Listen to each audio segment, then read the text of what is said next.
सगळ्यांना शुभ सकाळ. आजची सुरुवात स्वामींच्या दर्शनाने करूया. सकाळ सकाळी देवपूजा केली. मन जरा प्रसन्न झालं होतं आणि कालची कपडे मी घडी घालून ठेवत होते.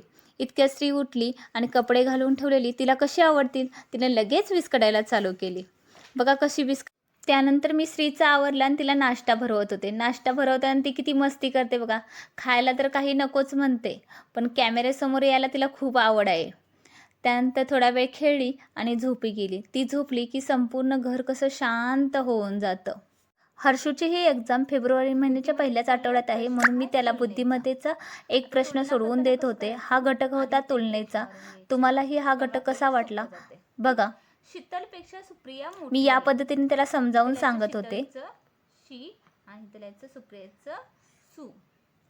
शीतलपेक्षा सुप्रिया मोठी आहे, म्हणजे शीतल आली एवढी आणि सुप्रिया आली एवढी. पण केतकी सुप्रियापेक्षा लहान आहे. केतकी कशी आहे? या सुप्रियापेक्षा लहान आहे. तर सर्वात मोठं कोण आहे? सुप्रिया. उत्तर समजलं तुला? अशा प्रकारे हे तुलनेचे प्रश्न सोडवायचे असतात. अगदी सोपे असतात.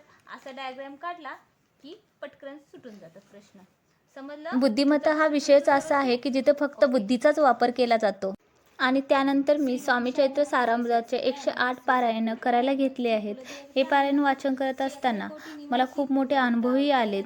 पण सल्लग बसून एका बैठकीत हे पारायण माझ्याकडून होत नाही. पण माझे स्वामी नक्की मला समजून घेत. आजचा व्हिडिओ तुम्हाला कसा वाटला? आवडला असेल तर नक्की लाईक करा आणि सबस्क्राईब करायला विसरू नका. भिवू नकोस, स्वामी सदैव तुझ्या पाठीशी आहेत.